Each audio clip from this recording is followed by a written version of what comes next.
my life had got so out of control and so full of hate and crime and bad thinking and poisoned thoughts that I I didn't think and I couldn't see any way of getting out of the life that I was living. I thought I would always be a drug addict. Once I fell into heavy drug addiction, I thought that was me done. And I'd given up hope to the point where I just accepted that that was a norm for me. You know, I realized that I'd chosen that path. I made some bad choices. I made some bad mistakes, and that's what led me to the drug addiction, the heavy heroin and crack cocaine use. Um, but I just I couldn't find a way out, and I gave up trying because I tried to stay clean day here, day there, and it didn't. I couldn't do it. You know, I didn't have the willpower to do it. I didn't know what I was doing, and I thought, or had just succumbed to the fact that I was just going to die in a ditch, on a sofa, on my bed, of an overdose, or my body would shut down.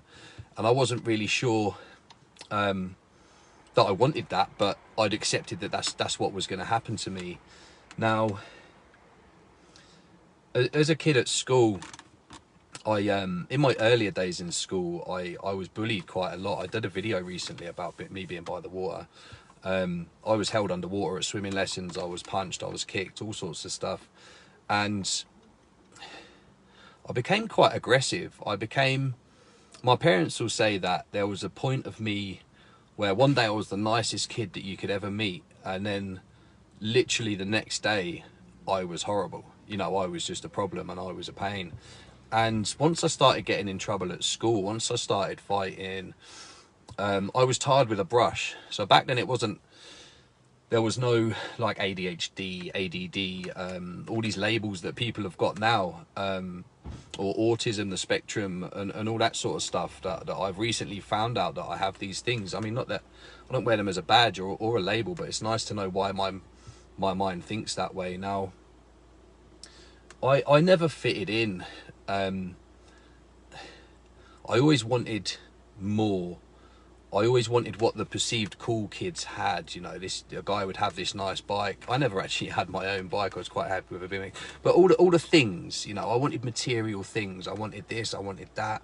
Why can't we have a big house? Why can't we have a swimming pool? Because life doesn't work like that, Chris. But I didn't know that at the time, and I couldn't see why. And I was very uneasy as a young teenager. I was very unsure of myself, and I think the anger and the violence became a mask very quickly for me. So I was suspended from school several times for fighting. I actually remember one time I followed a lad. I'd had a problem with this lad. I followed him out of school at lunchtime opposite a pub, and we started to have a fight, and all the teachers came out of the pub.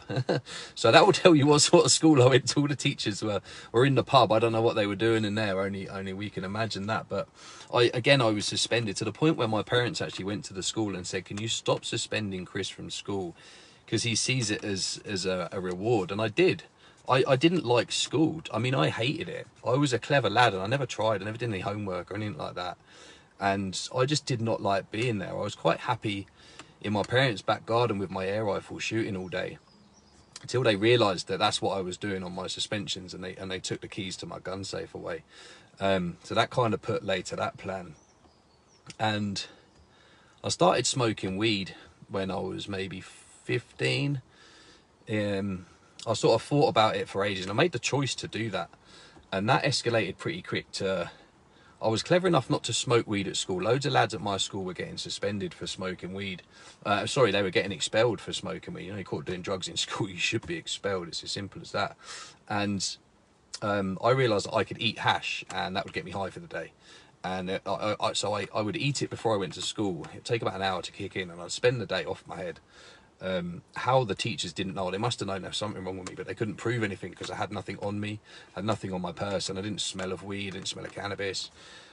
And I went on doing that for the next year or so through my GCSE years. I never did any study or anything, and I scraped through with all C's all round. So even without studying, I still managed to get C's. So if I had applied myself, you know, it might have been a different story. But when I left school, started going to a pub. There was pubs back then you could go in and you know, you could get away with having a drink when you were a bit younger, and they turn a bit more, as long as you weren't really young, you know, they turn a bit more of a blind eye. There was a certain Irish club in High Wycombe we knew we could drink in, and a pub out in the middle of nowhere near Kings Hill, place where some of my friends from school lived. So we'd often go there of an evening, and when I drank, I didn't just drink a few drinks. I drank to the point of oblivion. I drank to the point where I couldn't drink anymore, and I'd be throwing up or making a fool of myself. But it gave me a sense of confidence that I'd never had before. It made me feel like I fitted in, you know, or so I thought. And I guess looking back now, people were pointing a finger and going, look at that drunken idiot. You know, that's how it was really. But in my head, I was telling myself, this is the way forward. This is the thing to do. Then I got involved in crime, you know, buying and selling drugs. Not a particularly high level, just a bit here and a bit there. Trying to make a few quid, cover my own weed smoke and stuff like that. Then cocaine hit. I was round a guy's house, and like this elder guy, he came round and he gave us some cocaine. I actually met him 10 years ago, maybe 10 years ago, and he saw me, and I was all like, you know, a bit of a Jack the Lad and all this sort of stuff. And he said, who gave you your first line of coke? And I looked him square in the eye, I said, you did. And he nearly broke down in tears. The poor guy felt so bad about doing it, because he realised what that had done to me over my life, how much that had changed me and changed the person that I was. So there's me, I'm out, I'm drinking an awful lot. It wasn't a day-to-day thing. I was a binge drinker and a binge cocaine user, and that carried on for quite a few years. And I ended up living on a farm with a woman. I can't actually go into detail about that, because she was the ex of a serial killer, believe it or not. I mean, I've had one of those lives that I tell stories in my life and people just don't believe it. She was the ex of a guy called Levi Belfield, and I lived on a farm with her for a while. She actually put Levi in prison, from what I gather. I didn't really go into much detail. She told me a lot of stuff. The stuff that he did to her, you know, that will stay with me. That scarred my brain for quite a while, that someone was capable of that. But again, it was all the life that I've lived, the perception that I had on real life. It wasn't normal, you know, seeing all these different things, these serial killers and that, being around very violent people, violent criminals, and sort of hanging around the underworld, as it were, before that. You know, it kind of left a mark. That's all I saw. You know, if I say to people these days, you know, they say, oh, everybody drinks. I said, no, everybody you see drinks, because you go to the pub to drink, and everybody is in the pub to drink. That doesn't mean that everybody else drinks. That's a very small percentage of people that actually do that all day. But when you surround yourself with people that do that all the time, the perception of life is that everybody does that. And that was certainly the case for me. So I never thought that I had a problem. I couldn't see a problem. And I ended up getting involved in a DVLA fraud. And that escalated pretty quickly. I think a lot of you know about that already. You know, I got 2 years in prison for that one. And I was in an ACAT prison. It was a holding prison for Aylesbury Crown Court. So I was in Aylesbury Crown Court, and they sent us to HMP Wood Hill. And I was in there with some pretty nasty people. Like I say, it was a Category A prison. And 2 cells down from me, there was a guy called Sean Mercer, who actually, he actually shot Reece Jones, the 11-year-old boy, the Little Boy of Blue incident some 20 years ago. It was horrific, but I knew Sean from prison. I recently tried to watch Little Boy Blue, actually. I couldn't do it. It upset me too much. I had to turn it off. Because like I say, I knew Sean from prison, and to see what he did from the other, you know, from the other side, the perspective of the family's perspective, was shocking and harrowing for me that I knew somebody like that. Again, these people that I've met in my life were all adding to this perception of this is how the world is. The world is a dark place. The world is a terrible place. The world is a bad place. Now, when I come out of prison that time, I moved in with my girlfriend at the time. We had a caravan together. She ended up pregnant. It was kind of planned. and my little girl came along, access was pretty much denied straight away to my little girl. And again, I can't go into too much detail about that. And I hope that one day she does, you know, she does come and find me. But that actually absolutely destroyed me as a person, to have my child taken away from me, and to have somebody that I was supposed to be in a relationship with, right father unknown, on a birth certificate, and you know, basically leave no trace of me being the father when they were supposed to be my partner. You know, that was devastating. That was, I wasn't even allowed to the hospital to for the birth of my little girl that I've been looking forward to for the past, obviously, 9 months, which was, it was incredibly hard to deal with, you know. And I did hit the bottle, you know. That was my go-to, was if things got bad, go and have a drink and go and take some drugs. And I did pretty hard. Well, I managed to pick myself up again a little bit after that. I was seeing her a little bit. I don't want to go into too much detail about my child, but I moved away then. I moved away with somebody to Brixton, but I carried the torment and the scars, emotional wounds, whatever you want to call them, traumas from the past relationship that I'd been in. And I carried that through my next relationships. I assumed that women were that way, you know, because it was almost, well, it was beaten into me, but you know, it was drummed into my brain by that point that, you know, this is how women will act towards you. This is your role as a man. You can go to the pub, you can do this, but they've got to accept it, because you've got to go home and accept what they're going to do to you afterwards. Now, that's no way to be. I moved down to Kent from Brixton, where I was living with another woman, and started a business. We were drinking a lot together. I was taking a lot of drugs, and again, it was like a weekend thing that escalated into a twice a week thing, and then it escalated into a 3 times a week thing, and then I'd go off it for a few weeks, and then it would come back up again. You know, it was always there. It was always there in the end. The end was always, I would get drunk and I would take too many drugs, or, you know, one drug is too many, obviously, but I would take a lot of drugs. So that relationship fizzled out, and again, that was another big kick, because I thought I'd found, you know, the real woman that I was supposed to be with. So we folded the business that we had together. I signed all the flat over to her, down in Kent. It's a beautiful flat, nice balcony over the river and all that. You know, I was doing all right for ourselves, but that was my goal back then. My goal back then was to earn as much money as I could. I don't know what for. I don't know what I needed all that money or wanted all that money for, because I had no proper plan of what I wanted to do with it. I just wanted money and stuff. And I thank God every day that I no longer want monetary things or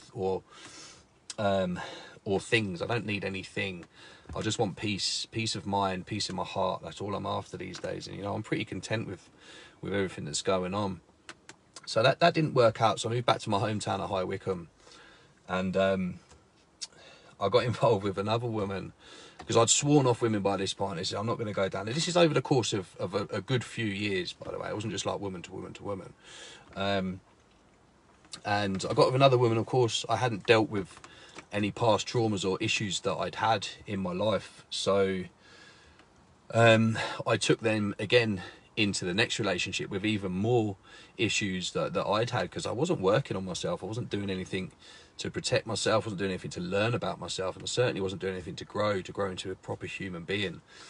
And that ended up, we ended up splitting up, and I hit the drink, and I actually hadn't had a drink or any drugs for about 2 months at this point, and she decided to leave me. So the way I looked at it is, well, I've been sober for 2 months and she's left me, therefore I'm probably a better person when I'm pissed. That's the lies that I used to tell myself, just so as I could go and have a drink. And I was sort of gagging for a drink by this point. I've been 2 months dry. So I hit the bottle pretty hard, and I started sniffing a lot of cocaine. And then my birthday came up, which is May the 13th. Now I share the 13th, my daughter's birthday is the 13th on a different month.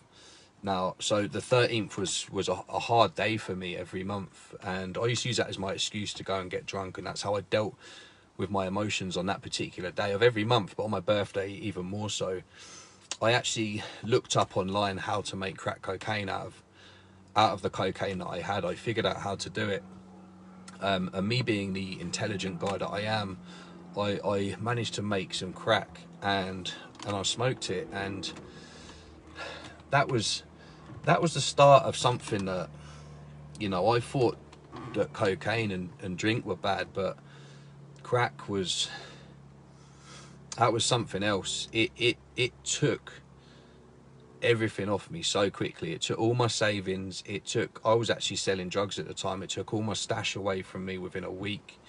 Thousands of pounds in a couple of weeks, literally thousands of pounds, to the point where, you know, and I've been up for days and days and days, spent thousands of pounds on this stuff, and then I'll be ringing around, can you lend me 20 quid? Because 20 quid in my head was one more hit would be enough. Well, after spending thousands of pounds, an extra 20 quid's worth would be the bit that tipped me over and made me feel okay. Of course that wasn't the case. That £20 would be done, and I want another £20, you know, and that's how the crack cocaine got me. And it really got me bad. I ended up losing the property that I was in. I'd sold the TV, all the furniture, everything was gone. All my money was gone, absolutely everything. I moved back to my parents. And then the police came round there one night where, after an incident, and I wasn't there, and I'd left a spoon in my bedroom that I'd washed up some crack in, and my the police, obviously, they raided my room. My parents were like, well, what's that? They said, oh, that's what he's obviously taking Class A drugs, and that was it, bosh, don't ever go back there again. And they actually got an injunction out against me. I'm grateful that they did. And I ended up going to move. I lived in a crack house. I come out of the police cell after they caught up with me. I was arrested, obviously. Come out of the police cell and had nowhere to go. For the first time in my life, I had no one to fall back to, because none of my mates spoke to me anymore. My parents didn't want me around there, and I just asked a crack dealer, can I live at yours? And he went, well, yeah, but you have to stay on the sofa, and there's another 2 people on the sofas already. I was like, well, I've got nowhere else to go, so of course I was going to do that. And that escalated my habit to like a 24-hour habit, because I'd be woken up. People would come around to buy drugs at all sorts of times, in the morning and the night, in the afternoon, whenever. And they'd often give a little bit to us that was staying there, and we'd run it around for them and stuff like this. And so I'd be woken up sometimes at like 2, 3 in the morning with a crack pipe in my face. Here you go, Chris. And at the time I was like, wait, this is amazing, because I'm now surrounding myself with people that take crack. So in my head, everybody takes crack. You know, everybody that in my circle, my now circle, takes Class A drugs all day, every day. So that became my normal very quickly. Very quickly, I craved more and more and more, to the point where something actually happened in that house, and we all got kicked out. I believe someone, in fact, it was actually the guy's girlfriend, stole a load of money off him, and he wouldn't have it that it was her, so he kicked everybody out of the house but her. And then I was homeless, so I spent some time living under a scaffold. I spent some time at various people's houses on the sofa, or just wandering around all night long. You know, I'd be off my head on crack, I could just wander around. I used to be scared of the dark when I was a kid, and there was some big woods near where I lived. It was quite a rough area near there as well, and it was like, you know, don't go in the woods at night. And I used to just wander around those woods, and I realised one night that I wasn't scared of the dark anymore, because I became the bad person in the woods. And I didn't mean anyone any harm or anything, but I certainly wasn't in fear of anybody in those woods. And I never saw anybody anyway, the odd badger running through or a fox or something, but apart from that, there was never anyone in the woods. And once you get to a certain point where, or certainly once I got to a certain point where I didn't care if I lived or died, that made me potentially an incredibly dangerous person, because if someone attacked me, there was nothing I wouldn't do back to that person. Luckily it never came to that, but you know, mentally that's where I was. I was a broken man, you know, and to protect myself physically, I suppose, I would have been capable of doing, you know, the most nastiest of things to people. But luckily, you know, that never came to that, because when you feel that you've got nothing to live for, I literally just didn't care. You know, I really didn't care about any other people, didn't care about myself, had no self-respect, I had no self-love. And fast forward a little bit, and one dealer one night, he put a bit of heroin in the crack that I was buying. It as a separate bag, and I said, oh, I don't want that. He said, oh, you can have that for free. I said, well, I'll just sell it. Of course, I didn't sell it. At the end of the night come, I thought, oh, I'll just smoke that so I can go to sleep. Then the next week I actually bought some, and then that escalated incredibly quickly. Before you know it, I had a heroin habit. So crack cocaine is mentally addictive. Heroin is mentally and physically addictive.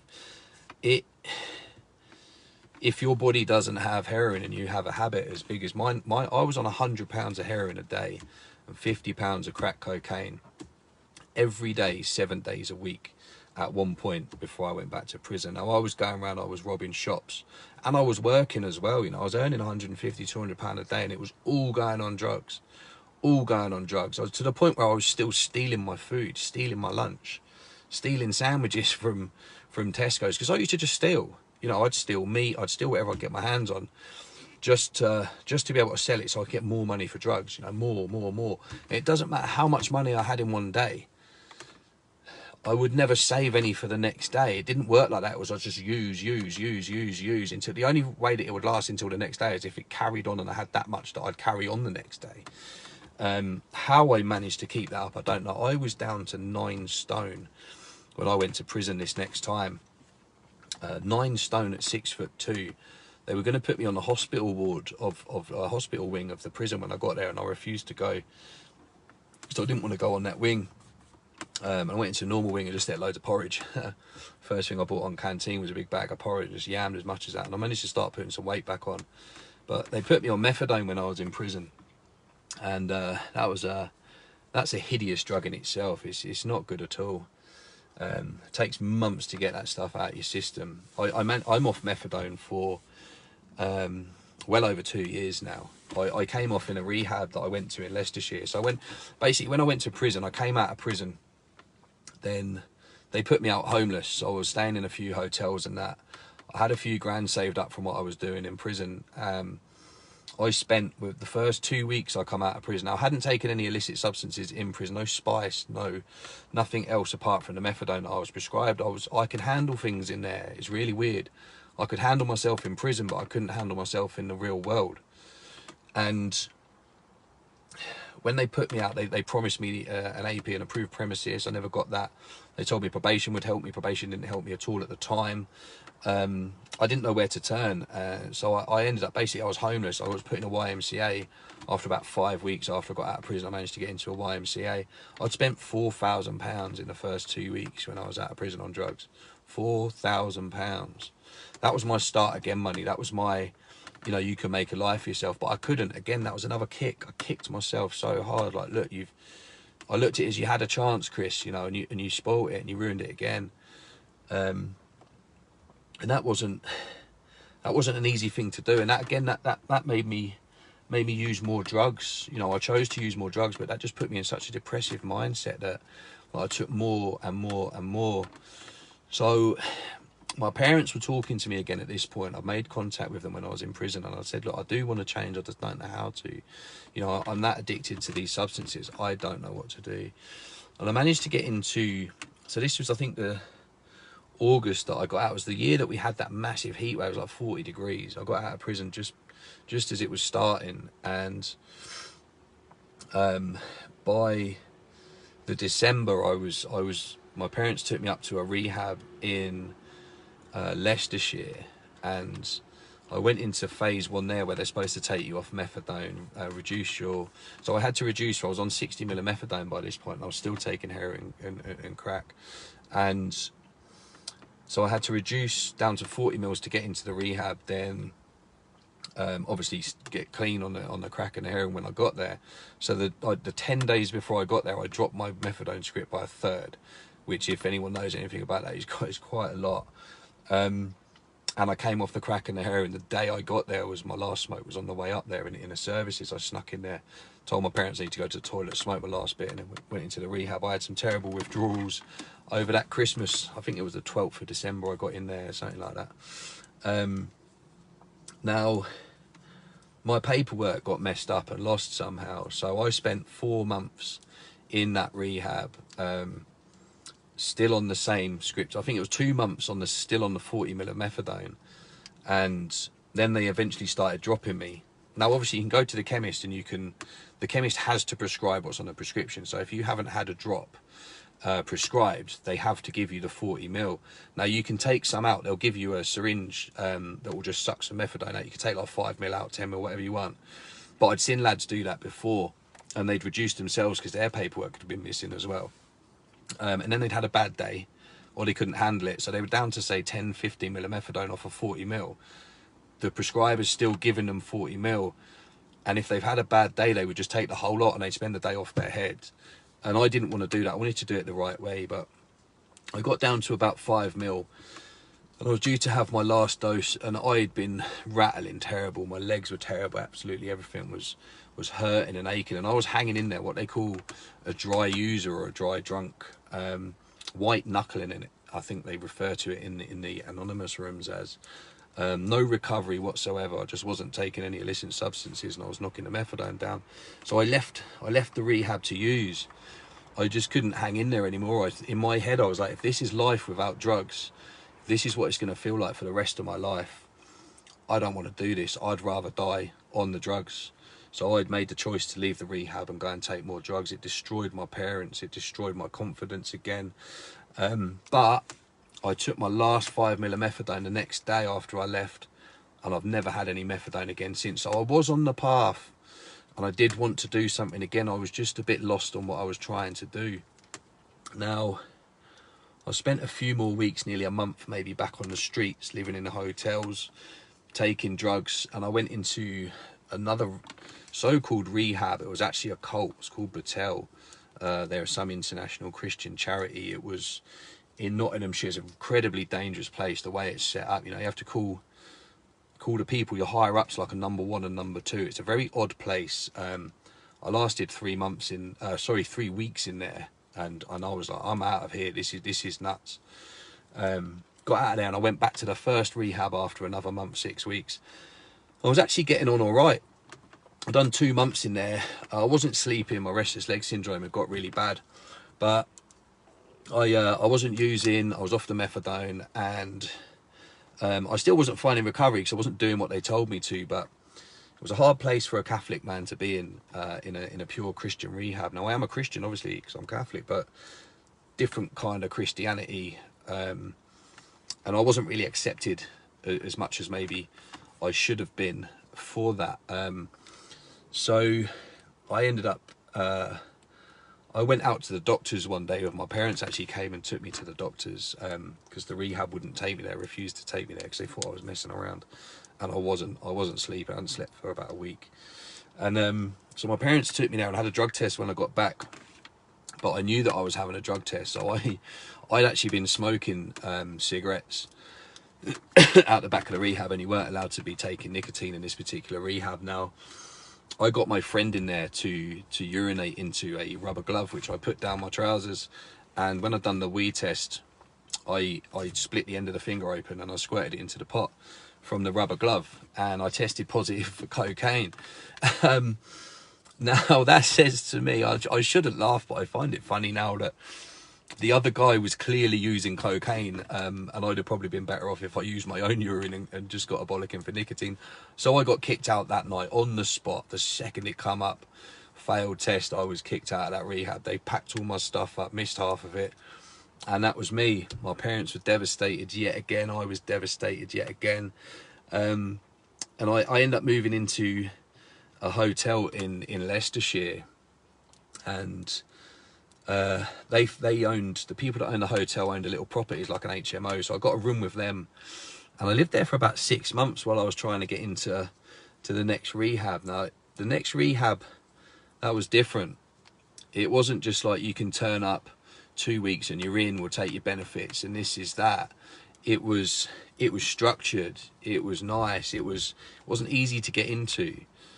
So I went in there, I'll never forget, it was 2023, November the 27th, and I went into Yeldall Manor for the first time, and I had miscommunicated with myself probably more than they had with me. That I didn't, in my experience of rehabs, you could turn up to them under the influence, as long as you didn't use there, and then you rattle off the drugs or you detox off the drugs while you're at the rehab. Now this was a proper rehab, so you're not allowed to do that. You had to go to detox first. Now I kind of didn't know that, or didn't want to hear that. Turned up, thought I can rattle off heroin, I've done it several times before. And so the first day I was okay, because obviously on the journey up there I'd been using. The next day I was deathly sick. People that were in there with me at the time, I'm still in touch with them now, they said, Chris, you were grey, you know, we thought you were going to die. I was asked to leave that rehab. They put me up in a hotel, or they sent me to a hotel. They told my parents to send me money for drugs, or I could die in the night. You know, it was serious. I'd put myself in a serious position. I was coming off so many drugs that the reduction in drugs, the dramatic or drastic reduction in drugs, could have potentially killed me through, you know, my body could have just shut down completely. Now it's incredibly dangerous to come off alcohol like that, but I didn't realise that heroin was the same thing. I thought you could just rattle off, you'd feel like death, and that'd be it. You can actually go into toxic shock, I think it's called. So I was sent the money, I found the drugs, because you can find drugs in anywhere, any town in this country, and I used. And the next day I was whisked off to Liverpool, and I went to a detox centre. They put me on Subutex, which is an opiate substitute. I refused to go on methadone because I didn't want that stuff in my body. I've been off the methadone for like nearly a year by this point. So I refused to go on that. They put me on Subutex. I'd never taken it before. They put me on 12 mils of that and said, we'll reduce you over 3.5 to 4 weeks. Now, I said, no, I'll come off that in 10 days. I want to do 2 mil a day every day, every other day. And they said, you can't do that. I said, I don't care. It's my recovery. I'm going to do it. And I did, and I went through it. I went through hell. I was hallucinating. I was walking into doors that were shut that I thought were open. I was wandering around a corridor. It's a straight corridor, and I got lost in it. I was talking to people that weren't there. At one point, I was having a conversation with a guy at the back where the smoking area was, and the staff come down and suddenly went, Chris, who are you talking to? I said, I'm talking to... Oh, he's gone. They went, we've been here 20 minutes. There's nobody there. You're having a full-blown conversation with yourself. So they put me on a lot of antipsychotics then, but I came off it and I battled through. You know, I'm up in St Helens in Liverpool. I didn't have a clue where I was, and I had no money about me, or certainly not enough to go out and warrant going for a use, because I was just stuck. So I was determined now that I'm going to listen to these people and I'm going to do everything they tell me to do. So I spent 4 weeks here at this detox centre, and they sent me back down to Yeldal Manor in the new year of 2024. And the beginning of January 2024, I entered Yeldal for the second time. I was searched, I was drug tested, everything. And they said, oh, you got some benzos in your system still, benzodiazepam. I said, oh yeah, I've got a prescription for them. I'm on 20 mil of benzos a day. So I've gone to my room, unpacked all my stuff. Everything's good as far as I'm concerned. Benzos they could take 4 to 5, maybe 6 weeks to come out of your system. So the rehab were like, well, it's okay to test positive for benzos as long as you're not taking them. I didn't know this. So the next day I'm in group in the rehab, and one of the staff members has come in and said, Chris, can we have a word? And I jokingly went, well, not again. Am I getting kicked out? I went out in the corridor and she went, yeah. I was like, what? She said, don't worry, we spoke to the detox centre. They've left you on something that's illicit, basically something that's addictive. They're taking you back to the detox centre for another week. So had this been a few weeks before, or a few months before, I would have said, F you, F this. You don't know what you're doing. This is my life you're messing around with. And you want to take me all the way back to Liverpool, And I'd have used that as an excuse to go, but I'd already got the hang of this recovery thing. I'd already realised that I had to accept life on life's terms. And life dictated at that point that I was going back to Liverpool. And if I had to do that for another week to get back into this rehab to spend the next 24 weeks there, then I was going to do that. And that's exactly what I did. Another 5-hour journey back to detox. Spent the week there, another 5 hours back to Yeldal Manor Rehab. And I spent the next 24 weeks working tirelessly on myself every day. Every day that I could, every group that I went to, I asked questions. People used to look at, why are you playing up? I'm not playing up, I'm asking questions. I don't understand what this guy is saying, so I need to know the answer. I'm not here to mess about. I've got one chance at this. I'm going to get this right. So I spent 24 weeks doing that. Then I took an optional extra 24 weeks in a move on house that's all part of the same program. And I did the same thing. I started building a life for me, but I was still working on my recovery. I studied counselling, I studied psychology on the side as well, just to keep my mind busy, just to learn as much about myself as I possibly could. I built great habits and great routines. My morning routine, I swear by. I get up at 6 o'clock every day. I make a coffee, I make some breakfast, which is a protein shake and a banana at the minute. And I write a 10-point gratitude list. And I write 5 things under it that I'm glad I no longer have to do. I then say a few prayers just to ground myself. I say thanks for the food. And I send my gratitude list to 4 or 5 people. They send me theirs back throughout the day. I get a few in as well, and I always read them. It's good to read people being grateful for stuff. It keeps me in a grateful mindset. And gratitude, I'm grateful. I'm grateful for everything that I have. I'm grateful for the peace that I have in my mind. I'm grateful for having a roof over my head. I'm grateful for wearing socks that don't stink, because I haven't had them on for like 3 weeks. They got washed and they're fresh on this morning. In fact, they're fresh on this afternoon at the gym. I now have that in my life. That might seem very small things to some people, but to me, that's still huge. To have clean socks and clean shoes and a clean t-shirt is massive for me still. You know, I won't forget where I came from. I won't forget that I used to run about filthy dirty and stink and not care, you know, and that's what it was. I'm grateful that I've led the life that I've lived. I'm grateful that I went into addiction or fell into addiction. I'm grateful I went to prison. I'm grateful that I was homeless for X amount of time. I'm grateful for all of that, because if I hadn't done that, I would still be a binge cocaine and binge drinker, still thinking everything's okay. A couple of drinks a week, a couple of grams every time I go out for a drink. And that would have been me until I eventually probably met an untimely death in my 60s, maybe, I don't know, or got hit by a bus. You never know what's going to happen next. But I'm grateful that I've experienced all these things, because I now get to work with people and give shares and give talks like this. This is the sort of thing that I now do. I travel around to prisons. I travel to men's meetings, to recovery groups, and I give talks about my life. And I try and help people that are struggling with the same struggles that I once had. Recovery's brought me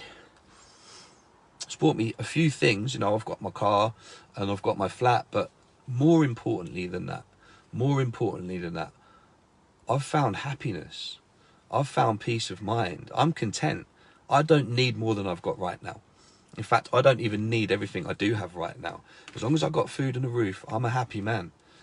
And being able to fully accept that in humility and sit there and say, I don't need these things. If they get taken, if it goes away, as long as I've got food to eat and a roof over my head, I'll still be a happy man, because life on life's terms. I can't change what other people do. I can't change how the world turns. I can't change how the wind blows or what the weather's going to be. And if I can't stop the weather, if I can't stop it raining, knowing full well it's going to rain, I need to change me. I need to learn how to go out in the rain. I need to learn how to dance in that rain as well as when the sun shines out. Because without the rain, when the sun shines out, if we get too much sun, all we end up with is a desert. Yeah, and that's what happens in my mind. If you want to put it like that, if the sun's always shining in my mind and everything's always amazing, and I'm not facing trials and I'm not facing all these issues that life brings, are just standard, you know, not no more or less than anybody else. It's life. Life does show up. If I don't water my desert, the flowers won't grow and I won't grow. You know, I won't become the person that I'm supposed to be, that I'm set to be. Life is beautiful to me now. I see the good as well as the bad. I only ever used to see the bad, and the good far outweighs the bad. It's just that I only ever focused on the bad before, so I thought it was all bad, and it's not. A very, very small percentage of it is bad, but the rest of it is amazing. It really is. And my life today, I'm blessed to have the life that I have. I'm thankful and I'm grateful to live the life that I do, and I'm very content, and I am a very, very happy man. Guys, thank you all for watching. I've seen all the comments been buzzing up. I'll get to answering them soon. I'm going to pack the camera away. That's me for now. I'm 18 months clean and in recovery today. I was meant to mention that at the beginning. 18 months. 18 months ago. That means 18 months and 1 day ago, I was still smoking crack and heroin. 18 months and 1 day ago, I was still criminally minded. 18 months and 1 day ago, I was still what I thought was a lost cause. Now, I've got purpose, I've got structure, I've got peace of mind. And like I say, I'm a very, very happy man because of that. So everybody, have a fantastic Sunday. Thank you all for watching. I appreciate each and every one of you. Keep commenting and do sharing my videos, do share my posts. Thank you all so much.